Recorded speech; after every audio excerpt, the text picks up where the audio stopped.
Hello.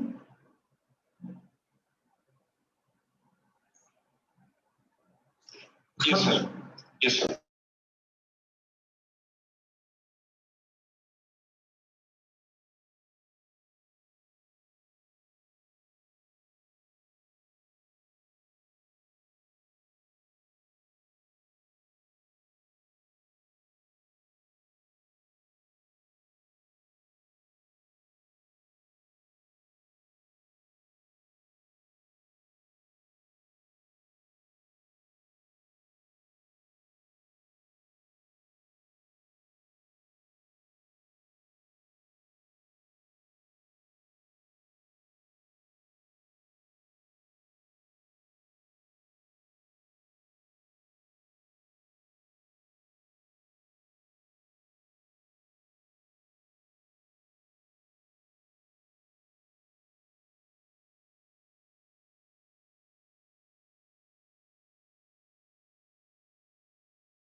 Right. So,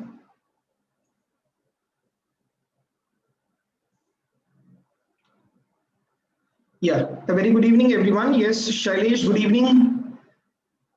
So, in this session, let me just complete the remaining questions, image-based questions related to cardiology.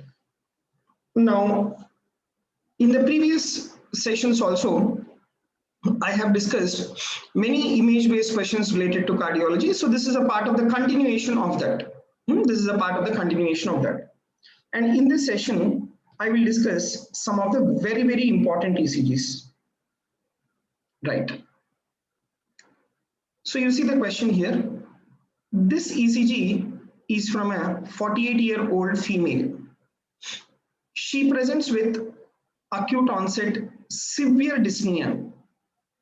Her vital signs are blood pressure 95 by 42, respiratory rate is 30 per minute, saturation is 88% room air. What would be the probable diagnosis based on the ECG? Right? And if you're not able to see the ECG properly, I'll try to zoom the ECG, okay?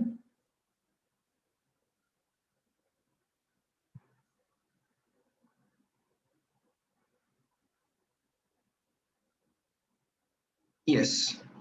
So I have tried to zoom this ECG and the options are congestive heart failure, pulmonary embolism, chronic obstructive pulmonary disease, acute myocardial infarction. So see the ECG properly, then come to a conclusion based on the clinical picture. Based on the clinical picture. What is the clinical picture? Acute onset dyspnea. Right? So I'm just resuming back again. Yeah.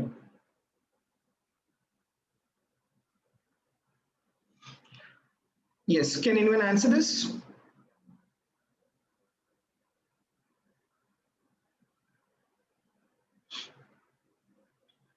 So, very good. The answer to this question is the pulmonary embolism. See, we can answer this question even based on the clinical picture also, because pulmonary embolism is one of the clinical scenario where the individual can have acute onset dyspnea.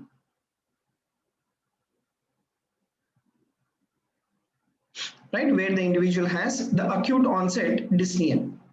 Okay, so you can see here, what is this patient having? This patient is having the acute onset severe dyspnea. Okay, and not only that, in these patients with the pulmonary embolism, in case of massive pulmonary embolism, there can be hypotension. And if you see the blood pressure of the individual, it is 95 by 42 millimeters of mercury. And these patients with the pulmonary embolism, they will also have tachypnea. Right? They will also have tachypnea. So where the respiratory rate is 30 per minute. Okay. and there is also desaturation.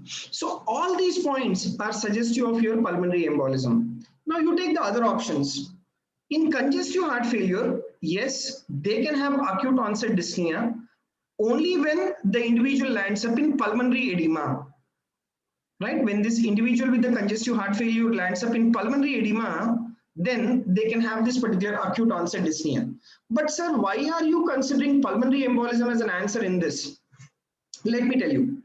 Because in pulmonary embolism, if the question is asked, what is the most common ECG finding? Most common ECG finding in pulmonary embolism, it is sinus tachycardia.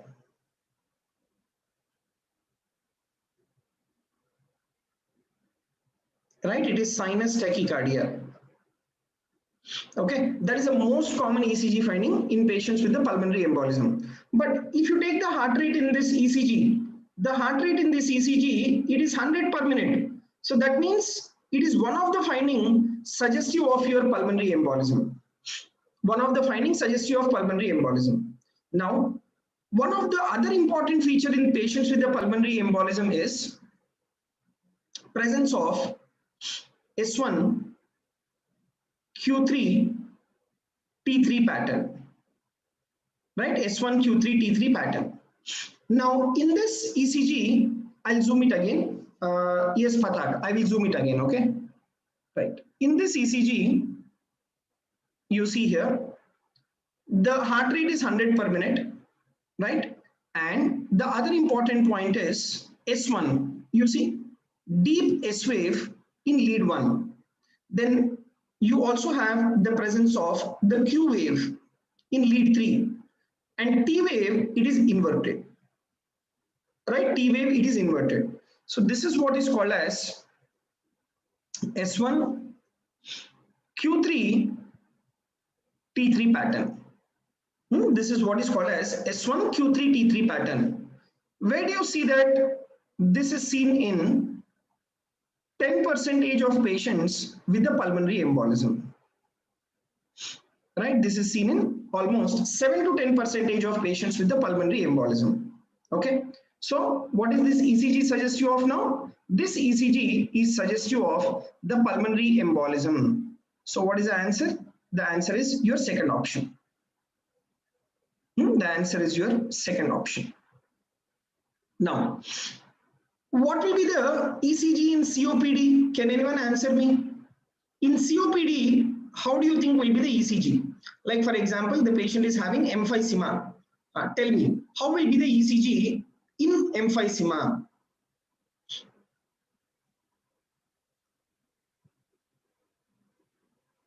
What will be the ECG finding in patients with COPD with emphysema?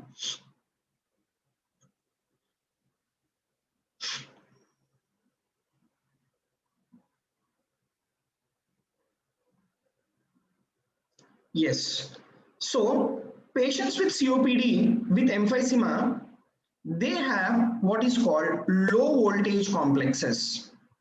They will have what is called low voltage complexes. So this is the ECG of a patient with the emphysema.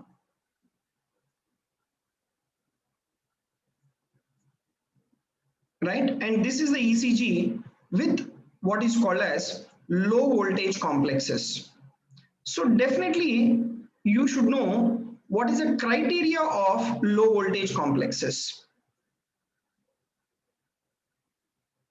Right? You should know what is the criteria of the low voltage complexes. Right? Let me tell you that. So can anyone tell me what is the criteria for low voltage complexes? I have discussed this many times. So the criteria for low voltage complexes is that, first of all, you should understand why there will be low voltage complexes. First of all, you should understand why there will be low voltage complexes. Why? Because you take in emphysema, you have large voluminous lungs. You have the presence of large voluminous lungs. This large voluminous lungs will overlap the heart. Right? This large voluminous lungs, they will overlap the heart. So when this large voluminous lungs overlaps the heart, the electrical activity from the heart it is not being it does not get transmitted to the chest wall easily. There will be obstruction for the transmission of electrical activity from the heart to the chest wall. So thereby you will have what is called low voltage complexes. Thereby you will have what is called low voltage complexes. So low voltage complexes means the amplitude of the waves, right? The amplitude of the QRS complex, it is less than 5 mm in limb leads,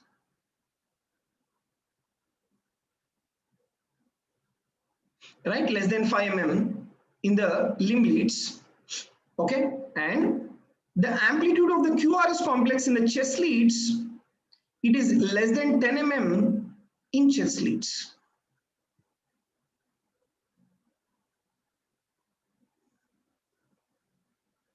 Right, less than 10 mm in the chest leads. Okay, so that is what is the criteria of the ECG in COPD patients. Less than 5 mm in limb leads and less than 10 mm in the chest leads. Okay, now see, low voltage complexes in cardiology you will come across in many conditions. You will have this in patients with the pericardial effusion, right? And you can have this in patients with the left-sided pleural effusion, right? You can have this in patients with the left-sided pneumothorax, right? And you can have this in patients with the morbid obesity,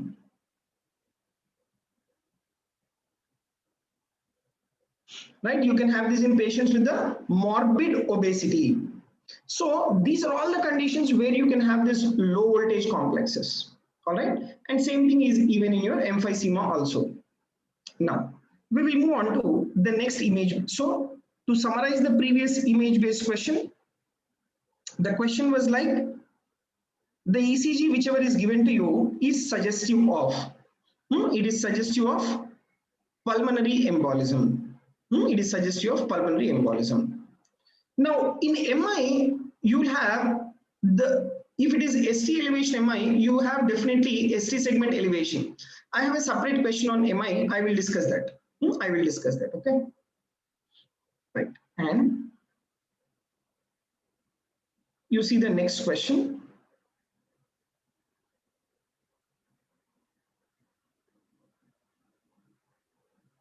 Yes, this is one of the very interesting question.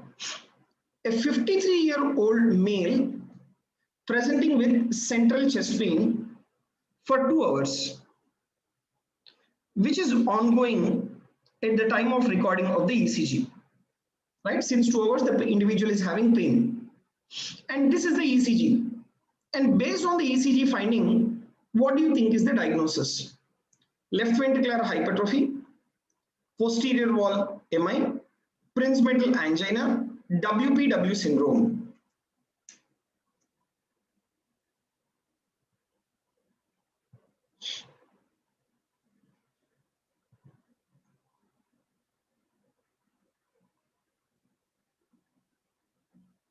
Yes, any one of you? Right. So if anyone want me to zoom the ECG, I can zoom the ECG as well. Yeah. So you observe the ECG properly. All the leads, limb leads, augmented leads, and as well as the chest leads. Right. Now, Shailesh, you are answering it as Prinzmetal angina. Why, Shailesh? Why are you considering it as a Prinzmetal angina? And Patak has answered WPW syndrome. No. Okay, so I did not get the correct answer from any one of you. The answer here is posterior wall MI. The answer here is the posterior wall MI. Okay, now why is it posterior wall MI and what will be the ECG changes in the other options? All that I will discuss. First, let me discuss what will be the ECG changes in posterior wall MI. See, for the development of the posterior wall MI, which vessel should have been blocked? That is, a branch of the right coronary artery should have been blocked, right? RCA blockade. Okay. Now, because the posterior wall, it is being supplied by the posterior interventricular artery, which is a branch of your right coronary artery. So in posterior wall MI, where will you have the changes? In posterior wall MI, you will have mainly the changes in the right-sided leads. Right? You will have changes mainly in the right-sided leads. Now, which are your right-sided leads? Your V1, V2, and to a certain extent even V3. They are your right-sided leads. And what will be the ECG changes in posterior wall MI? In posterior wall MI, the ECG changes, what you will have is, from V1 to V3, there should be ST segment depression. Right? There should be ST segment depression. That is one point. And second point is, there should be dominant R wave. Right? There should be dominant R wave. Okay, I'll show you that. I will show you that.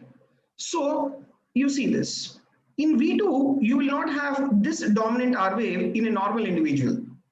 And apart from that, you also have ST segment depression, flat ST segment depression in V1, V2, and as well as V3.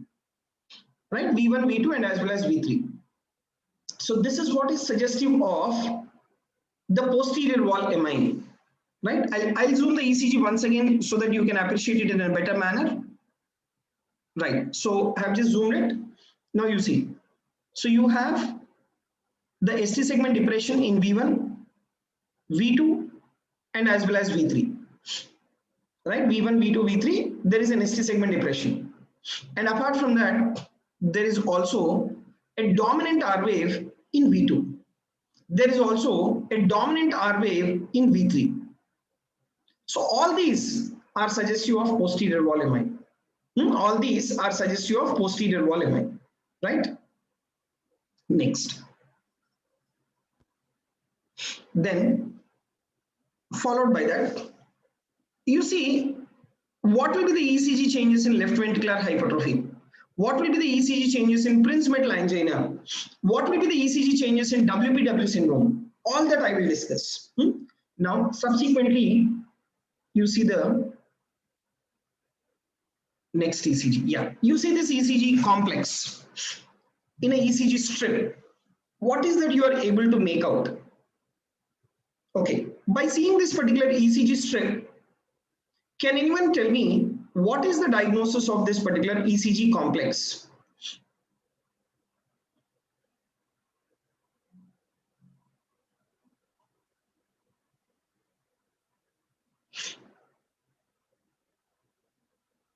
So, this particular ECG complex is suggestive of WPW syndrome.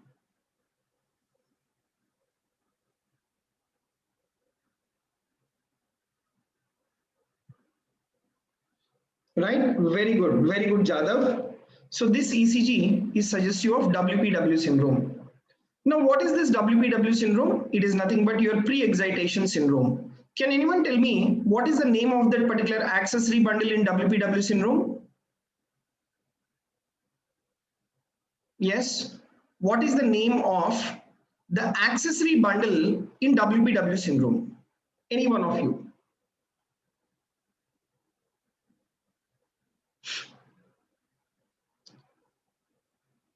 So the name of the accessory bundle in case of the WPW syndrome is bundle of Kent. Right? This is an accessory pathway connecting the atria and as well as the ventricles. Connecting the atria and as well as the ventricles. Now, what all will be the ECG changes in WPW syndrome? Number one, there will be short PR interval.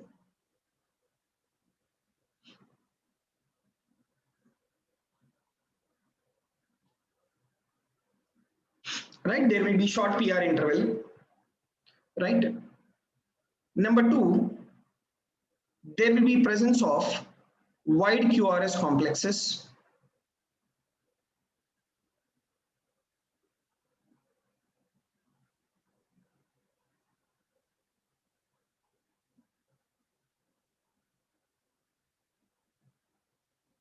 Right, there will be wide QRS complex. And the third important change is there will be presence of delta wave.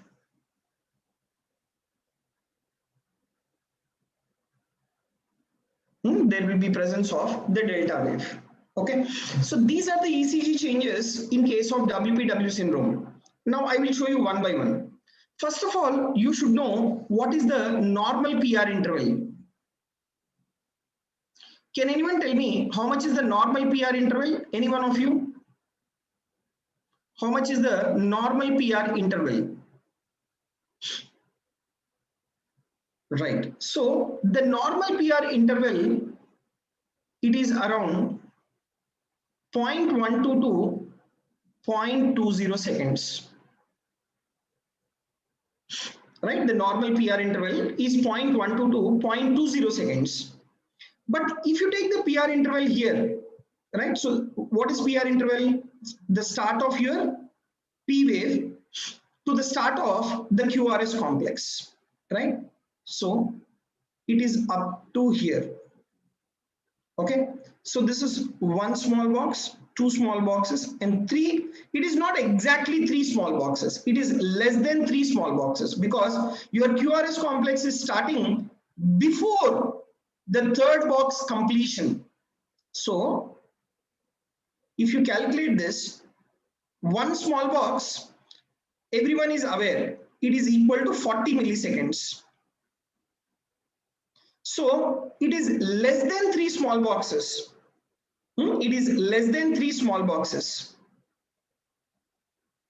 So if it is less than three small boxes, how much it should be? It should be less than 120 milliseconds.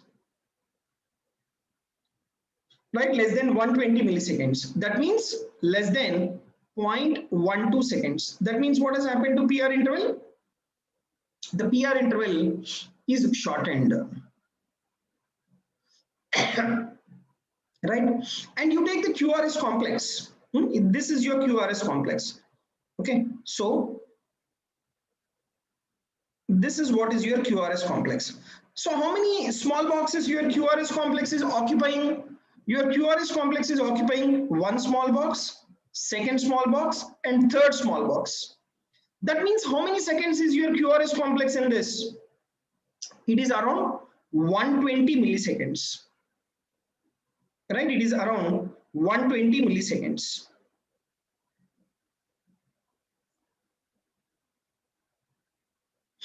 Right, it is around 120 milliseconds. Okay, so that is what is the duration of the QRS complex. But what is the normal duration of the QRS complex? Normal QRS complex, if you see,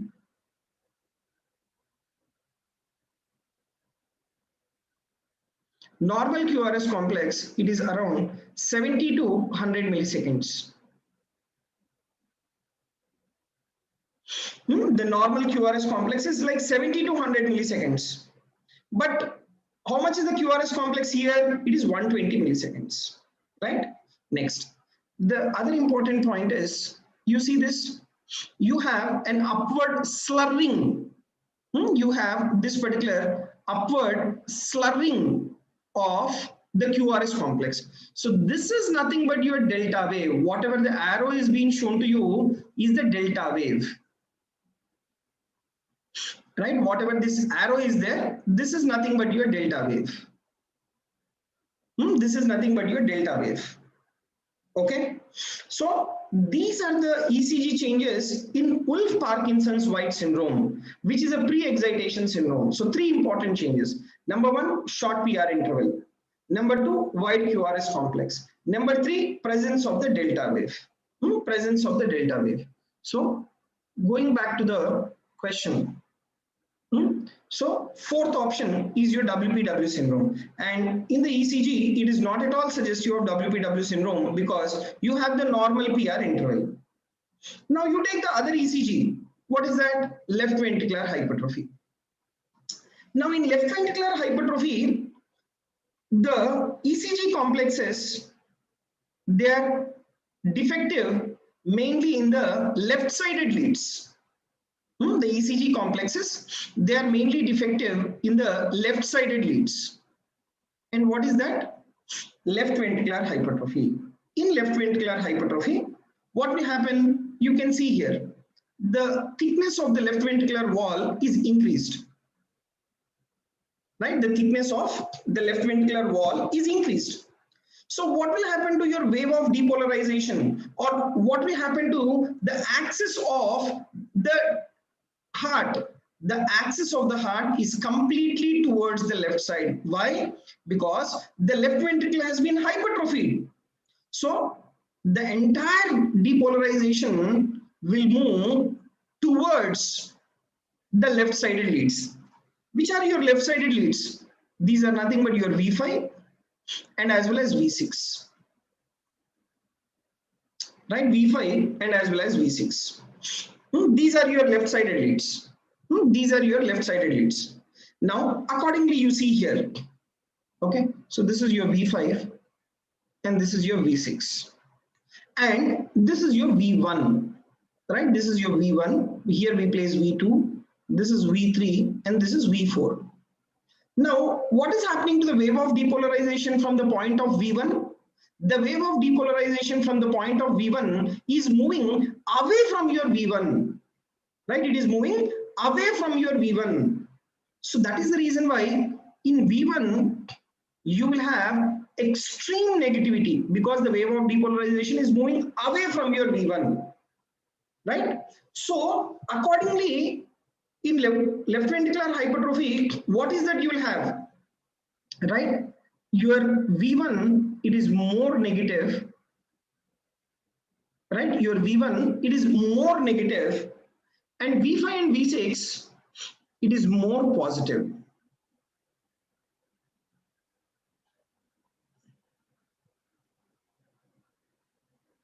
Right? V5 and V6, it is more positive. Okay? So that is about your left ventricular hypertrophy. That is about your left ventricular hypertrophy. And there is a criteria. There is a criteria to call it as left ventricular hypertrophy. And what is that criteria called? That is called Sokolov-Lyon criteria.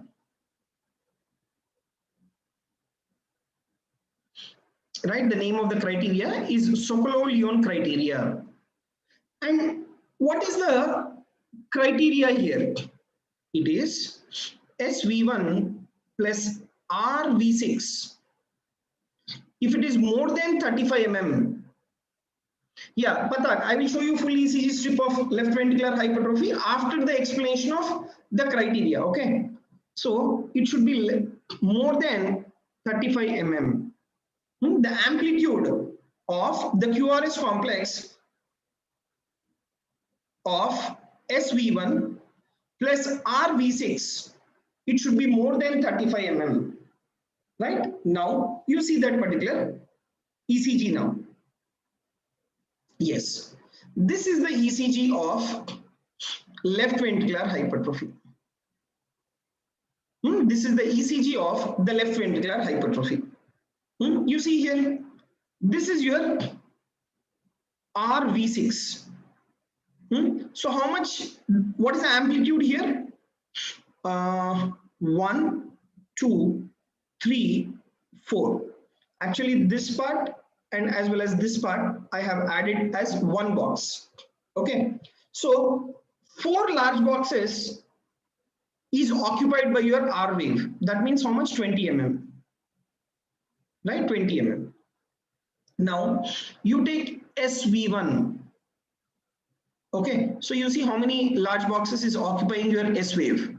1, 2, 3, 4, 5, and 6 to certain extent, even 7 also.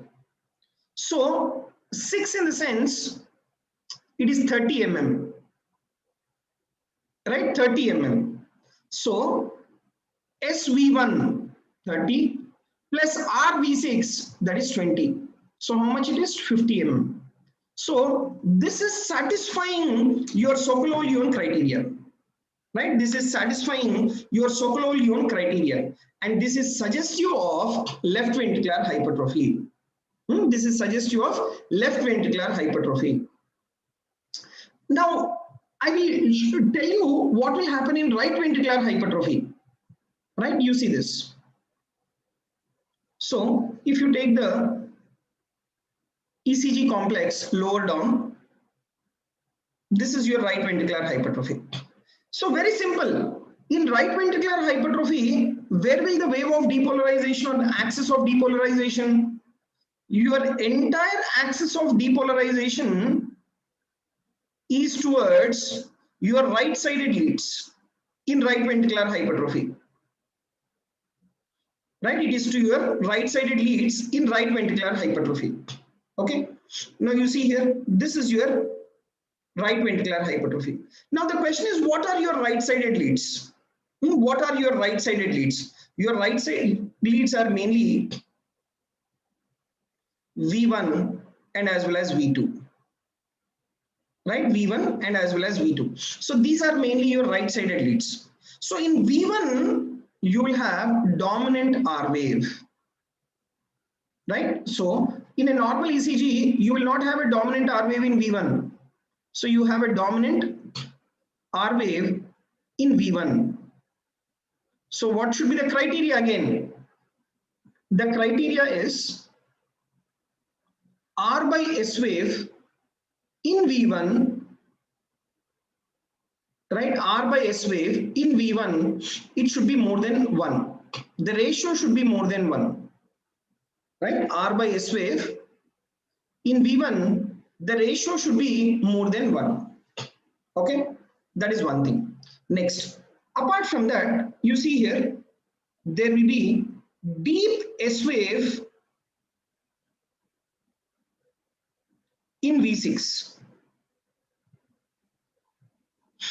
Right? Deep S wave in V6.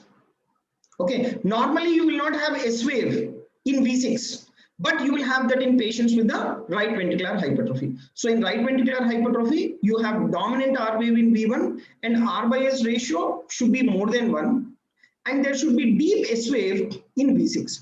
That is what is suggestive of your right ventricular hypertrophy. So I have explained you what will be the ECG changes in left ventricular hypertrophy and as well as right ventricular hypertrophy. So going back to the question, So what is this ECG suggestive of? This particular ECG, it is suggestive of the posterior wall MI. And one thing what we are left out is the Prince metal angina. So Prince metal angina is due to what?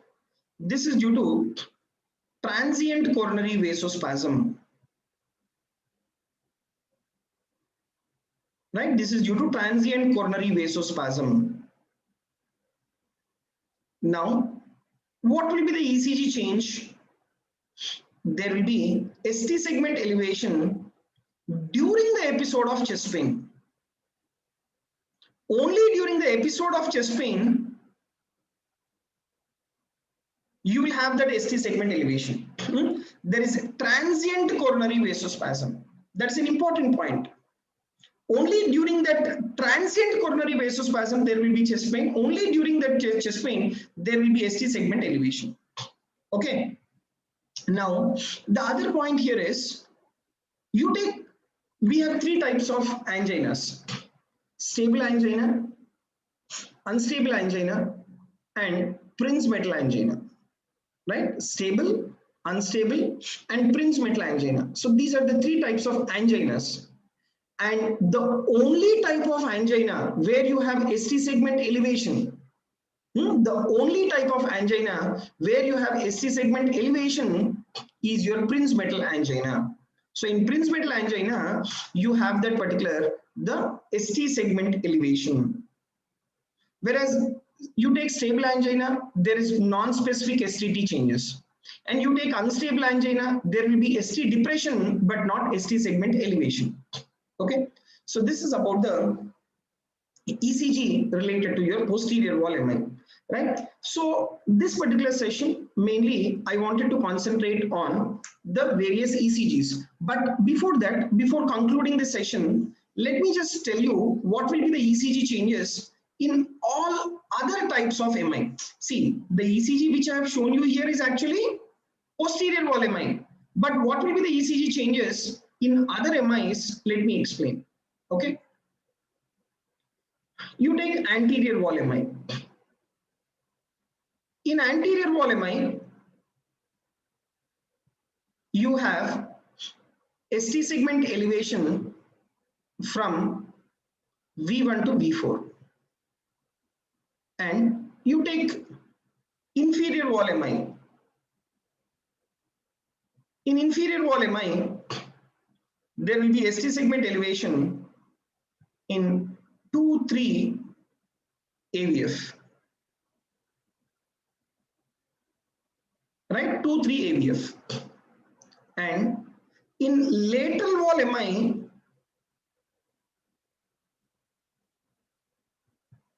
you have ST segment elevation in lead 1, AVL, V5, and then V6. Okay, and in posterior wall MI, already I have said you. Right, in posterior wall MI, you have ST segment depression from V1 to V3, and there will be dominant R wave in V1 and V2.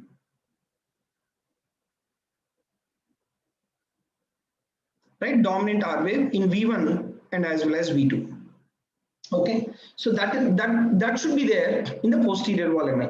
So these are the ECG changes in various other types of MI. Right. So with this, I will conclude this session on image-based questions. And tomorrow at the same time at around 10:30, I will be back in front of you live to discuss some more image-based questions on neurology. So from tomorrow, I will start the image-based questions on neurology. Right. So thank you very much. Good night and see you tomorrow again.